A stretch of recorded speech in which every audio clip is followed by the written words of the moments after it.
welcome into the Daily Fix with Ron Hughley. There he is in a small box as he's beautiful, but that's where he belongs. Steve Serta alongside for the ride.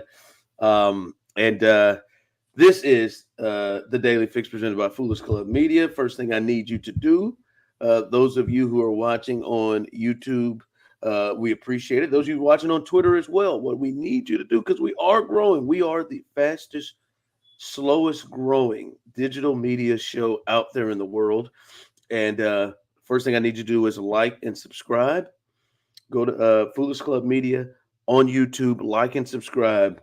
If you do not do so, you are preventing my 3 children from eating. It is game week, a lot to get to. It's going to be a fun week. We got a game on Thursday. Stay right here on Foolish Club Media. I believe this is the first thing, new content you hear on Foolish Club this week. So stay with us all week long. We're gonna cover this sucker like, well, there's a bunch of outlets covering the Chiefs, but it'll be uniquely ours right here on Foolish Club Media. So hold it down with us. Yes, I like that. We're the most important. I like that. And stay tuned because I'll be looking a little different the next couple of days. So just hang with us as well on that. Not going to hold you long. Got a few things to get to. One, I don't know if this will, but I think this may hurt the friendship of myself and Serta, because I feel like I'm going to hurt his feelings with this one, or not even his feelings, his heart. Like, there's a couple of things that get to him. Marvel is one, and this other thing is another. But we'll get to that. Also, what the hell is going on in South Carolina? I'll explain what that means more. But let's kick this thing off here. And this is kind of the news that has dropped today. It was kind of something going on last night that made us think of it as you see it there on the screen. The Chiefs are going to place running back Clyde Edwards-Helaire, who they re-signed in the offseason on the reserve 9 football illness list. He has not practiced. Serta, he's not practiced in weeks, right? I mean, multiple weeks at this point. Been a while. Dealing with some situations. And listen, I want to be very clear. Hey, this is bigger than football. So you go and handle yourself there. But when it comes to the football part of it, I could be wrong here, Serta, but I think we may have seen the last of Clyde Edwards-Helaire in a Chiefs uniform. I listen, they have brought back Samaje Perine. They brought him in, who, if you remember him those years with the Bengals, he was with the Broncos last year, had over 400 yards receiving, over 600 yards of line from scrimmage. This is a guy, to me, that feels like the perfect fit, Steve, and feels like the guy for the first 4 weeks, because he's got to miss at least 4 weeks with this designation he's been placed on. The first 4 weeks, I think Perine is going to feel the job and going to do it well. And the combination of Pacheco and Perine is going to be a nice combination. He can pass block. He's a veteran. He's 28 years old. You know what you're getting from him. To me, it's going to be hard, Serta, to think that he's going to give up that role after 4 weeks. And Clyde, that's if Clyde comes back in 4 weeks, if he's ready to go in 4 weeks. But to think for at least the next 4 weeks that Perine won't do the job well enough, that they feel like they've got to move off of him and bring it back to Clyde, man, I don't know. I think we may have seen Clyde for the last time in the Chiefs uniform. I was talking to our good friend Pete Sweeney about this, actually, and Samaje Perine is just too good of a fit for the Chiefs, and Absolutely. He fills a role that Clyde, coming out of college, like, that was supposed to kind of be Clyde's like best trait, and it's just never really translated to the NFL. And then you have Carson Steele, who was incredible in the preseason and looks like he can be a viable option for the Chiefs. It does kind of feel like maybe there's going to be some tough decisions with Clyde, and, and depending on whether or not he's ever going to be mentally ready to come back to the team. Like, this move isn't like the Chiefs saying, like, we can't sit around and wait on you. I think it's, hey, we want to support you and give you the time you need to try to get yourself right and decide if football is still in the cards for you. And so they make this decision. And Samaje Perine is a guy that's going to come in. Andy Reid already said he's going to be available week 1. So yep. I think the Chiefs are set at running back, whether Clyde comes back or not this season. No, I think that's what I'm saying, man. Now, it'd be one thing like if the great white hope Carson Steele was behind him. But hell, I think he'd had a hard time unseating Carson Steele the way that he played. And now to get a veteran and Perine, it is going to be hard for me to see the way or the point that he gets back and Perine is not feeling that role and probably feeling it better than Clyde would do it anyway. So good luck for him, man. And I hope he gets all of the help he needs. But I think this may be the last time we see him actually on the field for the Chiefs. All right. This was the first big weekend of college football. And one thing we've started to see, which has become a trend here the last couple of years, is Clemson getting their ass kicked by a good football team. And, hey, man, I'm serious. Steve, what has happened to Dabo, Swinney, and Clemson? Now, I understand, like, he is in this weird refusal martyr role of not using the transfer portal, but whatever. Still, they can recruit. They got guys. What is the deal with Clemson? I mean, this is now since 2020, they have not come close to the playoff.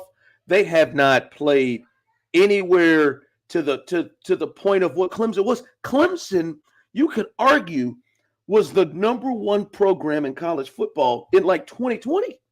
They won national championships. They had guys going to the league. They had Deshaun who went to the league. They had Trevor Lawrence at the quarterback position. But it was them in Alabama, and they dusted Alabama in one of those national championship games. And Steve, they just lose regularly. Like anytime they play anybody worth it, they played Georgia twice in the last couple of years, and they've scored 6 points total in those games. Right? They got beat down in 2022 by Tennessee in the Orange Bowl. That's the last time they went to a respectable bowl. They are just losing, like not just a little bit, but they get anytime they run up against somebody that is above average, like they're in that ACC where everyone has really been down. But anyway, you call it. They've lost. They've got blown out by Notre Dame. Florida State has gotten them. I mean, it is in Georgia. Anybody they play that is above average or worth anything, they get rocked by it here. And it's like the last 3 years where it's like, I don't know that I've seen a program. Miami got them. NC State got them. I don't know that I've seen a program just lose it this fast. He was one of the best coaches in football, and now he's arguing with guys named Tyler that call in on his coach's radio show that he is now, he shut down the ability. People talk about Dion. He shut down the ability for people to call in now on his coach's show because of that Tyler kid. It's been something really interesting to watch in college football with the transfer portal and paying players, and Dabo has always been vocally against that and has always tried to make himself out to be like, oh, the integrity of the game, like I do things the right way. And really it's just like hypocritical because he makes a ton of money off of the backs of kids and that he has always been against paying them. And it's like, we've just seen this wave of older coaches kind of get pushed out of the sport because they refuse to adapt and learn how to recruit in this new format and this new landscape. And I'm fine with it. Like you either adapt and you're willing to adjust and find new ways to go out and compete with some of these other schools, or you get left behind, and Clemson should be over it at this point because obviously he's refusing to ever adjust and change and adapt to the new landscape of college football. Steve, they just got their asses kicked by Georgia. It never felt really close. And Georgia seemed like they played a C game. They have finished 14th, 13th, and 20th the last 3 years in the polls. With at least 3 losses all of those years. Like, I don't know what has happened to Clemson. All right, the final thing I want to get to, and Serta, this isn't anything. I know this is. I know you're on the complete other side of this. I am done with fantasy football. I have ended my time with fantasy football. I've been invited to play in about 3 or 4 leagues this year, and I mean, and you know how this gets. People start to get real aggressive because they're trying to fill them spots, and people start. I mean, I had shout out to one of my best friends, Ian Anderson, who has just been aggressively on me for about a 2-week period. About, hey man, you in? Like, he just sent out the first text and said, hey, if you want to be in fantasy football, hit me up. So I just didn't hit him up to let him know my answer. No, he was really on me. I just, like, it used to be fun. I don't know, man. I'm just not into it anymore. I think it's run its course. It's like, for me, I can't go eat breakfast at Denny's or IHOP anymore. Like, first watch is the lowest that I could get to. Could bang out, etc. I could bang out, but I just can't go to those spots anymore. I think I've just grown out of it. I think I've grown out of fantasy football. I'm out. Dabo Sweeney could learn a thing or two from you, just knowing when it's time to step away. Like, you just too many formats now, can't keep up with it, can't compete, can't hang. And I'm assuming you haven't won a fantasy football championship in a long time. Like, it's okay to throw in the towel. Yeah, listen, it's not about because I'm scared of winning. All right. I had a pretty solid finish last year. I think 2 years ago, I won the thing. I'm just not over it. Like, I knew it was bad 1 year or 1 week last week. I didn't even really check my lineup. I just kept it moving. I didn't even check my lineup. And I knew, I was like, this is my time, man. I don't love it anymore. I don't love it. I got to get out. I know you are deep in it. I bet you're in 3 or 4 leagues. I'm sure you're in a dynasty league somewhere where you get, like, I'm out. I'm only in 5 this year, and I haven't done much best ball. Best ball was getting a little out of hand last year, so I don't even know what that is. I don't even know what best ball is. I am in a guillotine league again this year. It's the most. I'll be honest. Format. Shout out to Charch, and I think Matthew Berry, who bought the guillotine league. Charch got me into that. That was fun. I did that 2 years ago, and I think that's the one I finished in second place. I played that to a T, but I was into it. But that was fun. That was, I think, a little different from the fantasy thing.